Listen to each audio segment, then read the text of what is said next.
הסרטון הזה הינו אסופת תמונות וסרטונים שצולמו במצלמת שטח שהצבתי במספר נקודות על גבעה אחת בחורשות האורנים. אל החורשות הגעתי כמעט כל יום לטיול קצר. האזור הוא לא ממש ספארי ואפילו לא שמורת טבע מרהיבה, אבל יש בו המון טבע מקומי. בהתחלה שמתי לב לפריחה יפה, בעיקר כמובן בעונות הסתיו והחורף. עם הזמן נפקחו עיניי לפרטים נוספים כמו תחנות ריח של צבעים, עוד כל מיני סוגים של קקים מפוזרים, גזעי עצים מגורדים, פתחי מאורות ועוד כל מיני סימנים. לעתים רחוקות הבחנתי בצבי או איזה שועל שחצה איזה שביל. אבל יצר המציצנות גבר על ההסתפקות בידיעה שיש באזור דורבנים, רק כי אפשר למצוא קוצי דורבן. את הרעיון למצלמה קיבלתי משמוליק, חבר טוב שצבר קילומטראז' עם מצלמות כאלה מתוקף תפקידו. התמונות והסרטונים מוצגים באופן כרונולוגי כפי שצולמו מהסתיו ולאורך השנה. גשמי הסתיו הוציאו לא רק סטבניות ונרקיסים שמילאו את הגבעות בצבע וריח, אלא גם חלזונות שהתקבצו למפגשים נרגשים, ורק במזל לא דרכתי עליהם.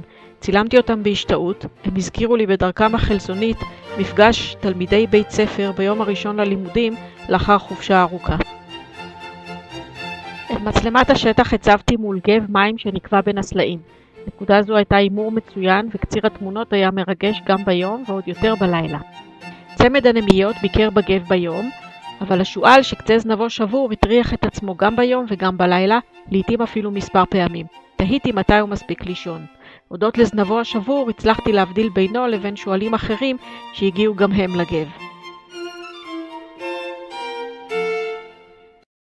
למרות שידעתי שישנן גיריות באזור, הן חיות לילה חששניות ונדיר לצפות בהן. מראן הרגוע והדובי משהו בפעילותן סביב הגב בסרטונים היה מאוד מרגש ומצחיק.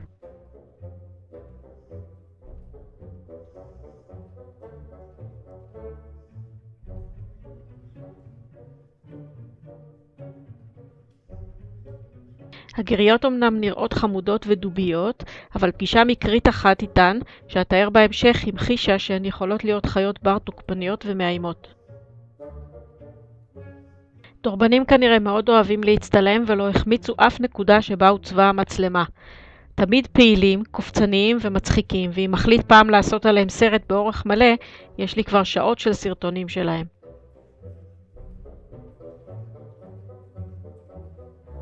התקלות לילית בדורבן יכולה להיות מבהילה.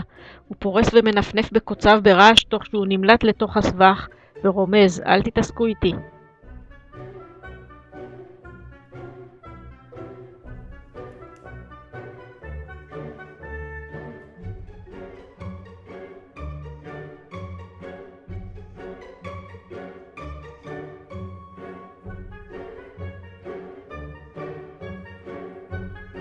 את התנים דווקא כן יצא לי לפגוש מדי פעם וגם לשמוע, בעיקר לפנות ערב ובלילה.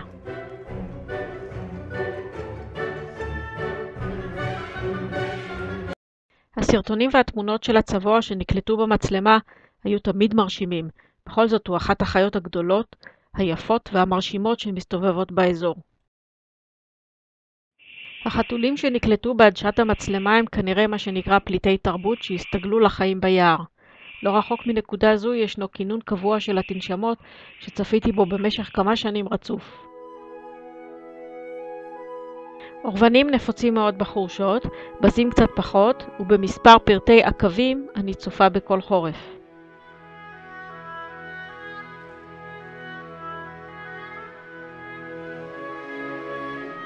הצבעים שחשבתי שהם פעילי יום התגלו כחיות לילה פעילות בתמונות ובסרטונים רבים.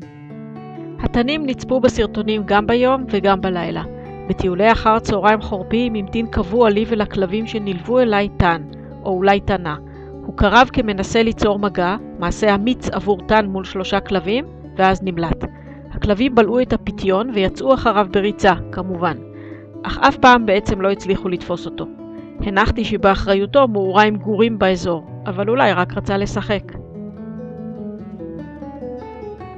האזור עשיר בשרידי פעילות האדם מתקופות קדומות, מערות, בורות מים ושרידי מבנים. הייתי בטוחה שמערות, במיוחד כאלה שפתחן חבוי עמוק בחורש ובסבך, משמשות את חיות הבר למסתור ומגורים. הצבתי את המצלמה מול פתחן של כמה כאלו וציפיתי ליבול סרטונים לפחות כמו של טובי צלמי ה-National Geographic. להפתעתי חיות הבר אמנם ביקרו בחלק מהמערות, אבל היו חשדניות כלפיהן יותר ממני.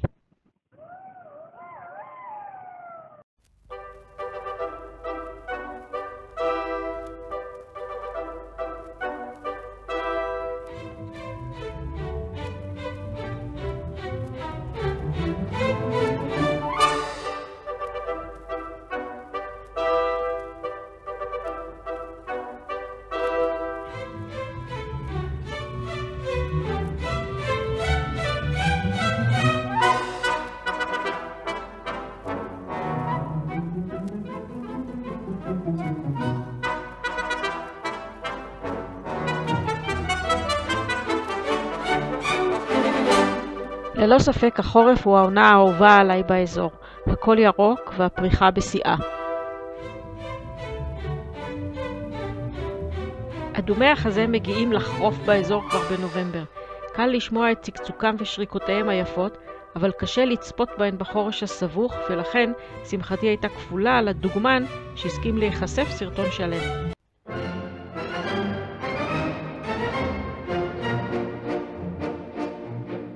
עכברים וחולדות צולמו פעילים כמעט בכל מאורה ומערה.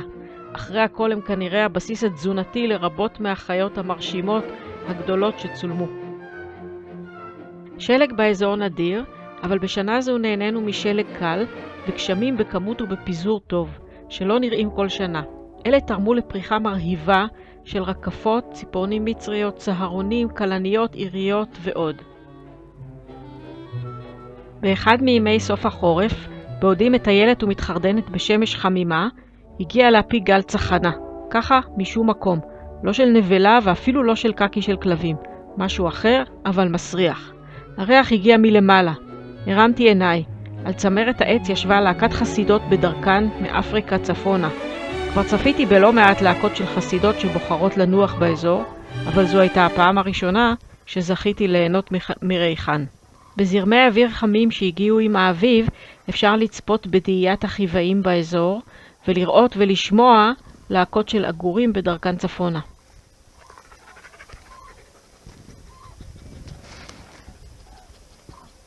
באחת הפעמים המצלמה הוצבה מול נקודת ריח של צבעים. צבי אחד עבר דרכה כל יום, כמעט באותה השעה. איזה יקה. רוב בעלי החיים שנקלטו במצלמה נראו בריאים. אמנם נצפה שועל עם קצה זנבו שבור וגם כמה צבעים עם קרניים עקומות או שבורות, אבל חיה שנראית ממש חולה לשמחתי לא ראיתי. עד התן או שמה זאב הזה. אמנם בעייתו נראית בפרוותו, אבל לא בטוח לצערי שמסתכמת בכך. איזה אקשן, השועל הזה תפס משהו שנראה בקצהו עם רגליים של ציפור כלשהי.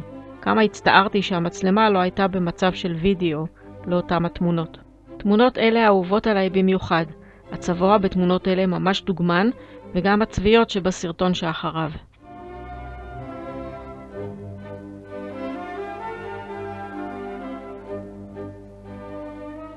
באביב הימים התארכו ונעשו חמימים, ואני חיפשתי פתחי מאורות להציב מולן את המצלמה. סימנתי בראשי כמה מאורות שנראו מבטיחות.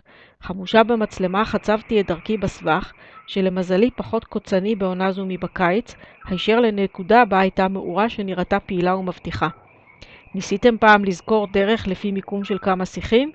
זהו, כשהשמש שקעה ונעשה חשוך הבנתי ששיטת השיחים לא יעילה, והצבתי את המצלמה מול פתח מזדמן של מאורה שכלל לא נראתה פעילה ומבטיחה. לא היה קץ להפתעתי כשהיבטתי בסרטונים כמה ימים אחרי, כשבאתי לאסוף את המצלמה, וגיליתי שזה מאורת משפחת גיריות. אחר צהריים אחד, פתאום אחד הסלעים האפורים שלצד השביל זז. כשהחל לרוץ לכיוון הכלבים שליוו אותי נוהם ורושף, הבנתי שזה לא סלע. בתחילה הכלבים נענו לאתגר ורצו לכיוונו. עוד לפני שהספקתי להתחיל לצלם עם הטלפון שלי, חלפו על פניי 3 הכלבים וזנביו בין רגליהם נמלטים, והגירית שועטת אחריהם. רגע לפני שהצטרפתי אליהם ממלטת את נפשי, עוד הספקתי לראות גירית נוספת, ו2 או 3 גורים לידה חוצים את השביל.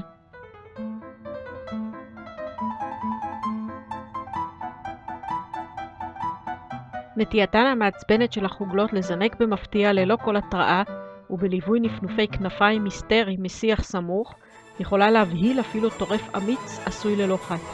אבל תמונותיהן המשפחתיות, משכשכות בתלולית אדמה, ממיסות את הלב. ועד סוף הקיץ אפשר להתקל בחבורות גוזלים מגודלים שמפטרלים יחד ביער, מזנקים יחד לאוויר בהמולה כשמתקרבים אליהם.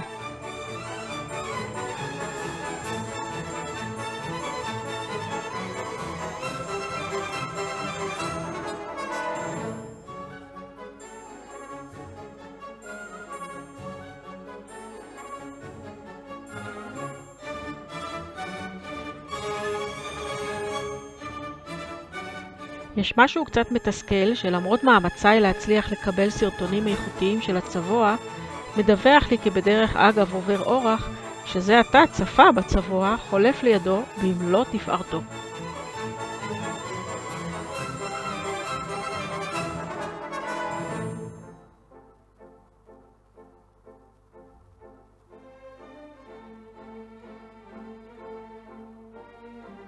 סוגיית התן הזהוב או הזאב הזהוב האפריקאי נותרה מבחינתי לא סגורה, ואם מישהו מזהה בבירור זאב זהוב אפריקאי בסרטונים, אשמח אם יכתוב לי.